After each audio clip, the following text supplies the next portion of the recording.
नारायण अखिल गुरु भगवन् नमस्ते सर्वत्र गोविंद नाम संकीर्तनं गोविंद गोविंद ஸ்ரீமன்னாராயணீயம் 56வது தசகம் காளியன் சரணாகதியும் காட்டுத்தீயும். மெய்ப்பொருள் அறிவோம். ஈசனே குருவாயூரப்பா.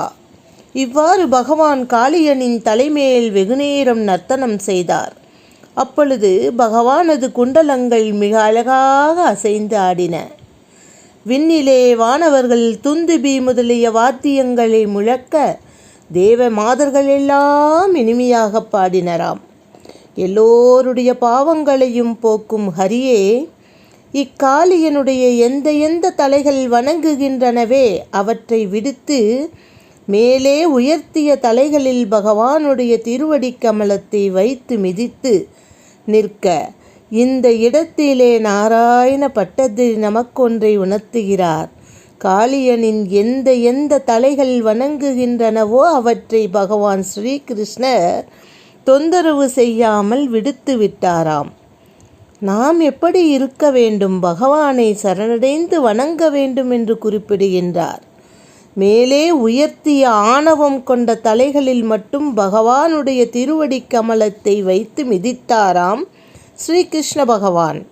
கையிலே அழகாக தாளம் போட்டுக்கொண்டு வெகுநேரம் விளையாடினாராம். அது எல்லோருடைய மனதையும் கவர்வதாக இருந்தது. இங்கு எல்லோர் என்றால் யார்? சாதாரணமானவர்கள் அல்ல. தேவர்களும் தேவ மாதர்களும் முனிவர்களும் தேவாதி தேவர்களும் பிரம்மா விஷ்ணு சிவன் ஆகிய அனைத்து ரூபங்களும் இங்கே கையிலே தாளம் போட்டு ரசித்தார்களாம். திருமகள் கேள்வனான குருவாயூரப்பா, பகவானால் தகைக்கப்பட்ட காளியனுடைய தலைகள் தொங்கிப் போயின. பெருகிய இரத்த மடுவின் நீரை சிவப்பாக்கியது. அவன் மிக்க சோர்வடைந்த பொழுது அவனது மனைவிகள், அந்த காளியனின் மனைவிகள் பகவானின் திருவடிகளை தேடிச் சரணடைந்தார்கள். ஈசனே, வெகுகாலம் முன்பே பகவானது பெருமைகளை கேட்டுணர்ந்து அதில் ஈடுபட்டிருந்த உள்ளம் படைத்த அவர்கள், அந்த காளியனின் மனைவிமார்கள் எப்பொழுதோ ஸ்ரீ கிருஷ்ணரின் பெருமைகளை உணர்ந்தவர்கள். இருந்தாலும் முனிவர்களாலும் அறிய முடியாத பொருள் நிறைந்த துதிகளால் தங்கு தடையின்றி பகவான் ஸ்ரீகிருஷ்ணரை துதித்தார்கள். அச்சுதனே, காளியனுடைய மனைவிகளின் உளமார்ந்த பக்தியைக் கண்டு கருணை பொங்கியெழுந்த மனதோடு கூடிய பகவான் ஸ்ரீகிருஷ்ணர் அந்த காளியனுக்கு போ, தப்பித்து போ என்று உயிர் பிச்சை அளித்தார். அவனும் பகவானிடம் தன்னையே அர்ப்பணம் செய்து வீழ்ந்து வணங்கினான். அப்பொழுது பகவான் ஸ்ரீ கிருஷ்ண பரமாத்மா, கடல் நடுவில் இருக்கும் ரமணகம் என்ற தீவிற்கு நீ சென்று விடு என்று கருணை வழி காட்டுகின்றார். கருடன் உனக்கு தீங்கு செய்ய மாட்டான் என்று கூற அவை மிகுந்த வணக்கத்துடன் ஏற்றுக்கொண்டு காளியன் தன்னுடைய பாம்புகளுடன் ரமணகம் என்ற தீவிற்கு சென்று விடுகிறான். அதன் பிறகு நாகபத்தினிகளால் சமர்ப்பிக்கப்பட்ட தன்னுடைய கணவனை விட்டதற்காக அவனுக்கு சரணாகதி அடைந்த காளியனுக்கு மோட்சபதம் அளித்து தப்பித்து போக அனுமதித்ததற்காக அந்த நாகபத்தினிகள் பல ரத்தினங்களாலும் ஜொலிக்கும் மாலைகளாலும் பட்டாடைகளாலும் அலங்கரித்து கொண்ட பகவானே, மாலையிலே மடுவின் கரையிலே ஆனந்த கண்ணீர் வடித்து கொண்டிருக்கும் பகவானது உற்றார் உறவினர்களை வந்து அடைந்தாராம்.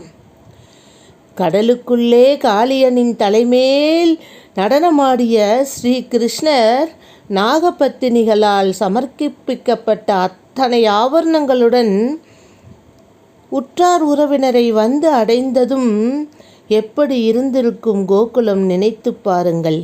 இரவின் இருள் மிகுதியினால் கோகுலம் சென்றடைய முடியாத கோபர்கள் அந்த இருட்டு நேரத்திலே வீட்டிற்கு செல்ல முடியவில்லையே என்று கவலைப்படாத கோபர்கள் பகவானது திருவடிகளையே அடைக்கலமாக பற்றி அந்த யமுனை கரையிலேயே தூங்கினார்களாம்.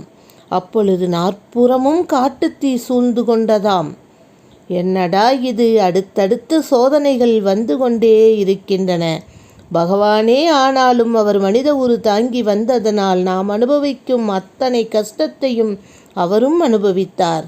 விழித்து கொண்ட கோபர்கள், கண்ணா, நீலமணி வண்ணா, எங்களை காப்பாற்றுங்கள், காப்பாற்றுங்கள் என்று துயரோடு கூக்குரலிட அவர்களை காப்பாற்ற வேண்டி அப்பெரிய தீயை விரைந்து பருகினாராம் நம்பகவான்.